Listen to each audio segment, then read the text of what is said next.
ایران نے کہا ہے کہ امریکہ اور اسرائیل فوجی مداخلت کا بہانہ تلاش رہے ہیں۔ ٹرمپ سیاسی عدم و استحکام اور تشدد کو بھڑکا رہا ہے۔ وہ ایران کی خود مختاری قومی سلامتی کو خطرے میں ڈالنے کے ذمہ دار ہیں۔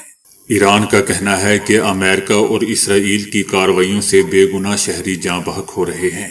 ایران کا کہنا ہے کہ امریکہ فوجی مداخلت کا بہانہ تلاش کر رہا ہے۔ امریکہ کی پالیسی کا مقصد نظام تبدیل کرنا ہے۔ پابندیاں، دھمکیاں اور انتشار بہانہ بنانے کے لیے استعمال ہو رہے ہیں۔ امریکہ کا یہ منصوبہ دوبارہ ناکام ہوگا۔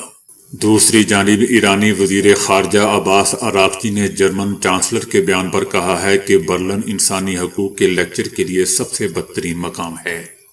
جرمن چانسلر وینزویلا کے صدر کے اغوا پر مسلسل خاموش ہے۔ غزہ میں 70,000 شہادتوں پر خاموش رہنے والے جرمنی کو شرم آنی چاہیے۔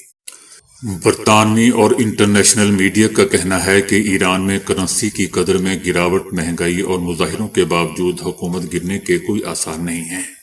ایران میں پچھلے ہفتے جلاؤ، گھراؤ اور لوٹ مار کے واقعات میں ملوث فسادیوں اور نقصانات کی ایران نے نئی ویڈیو جاری کی ہے۔ برطانوی میڈیا کا کہنا ہے کہ ایران میں انٹرنیٹ بندش کے سبب یہ ویڈیو پہلے سامنے نہیں آ سکی تھی، جبکہ ایران نے امریکہ اور اسرائیل کو فسادات میں ملوث قرار دیا ہے۔ ایران میں کرنسی کی قدر میں گراوٹ، مہنگائی اور مظاہروں کے باوجود حکومت گرنے کے آثار نہیں۔ ایران کی اعلیٰ ترین سیکیورٹی اسٹیبلشمنٹ میں بھی دراڑوں کے کوئی آثار نہیں ملے۔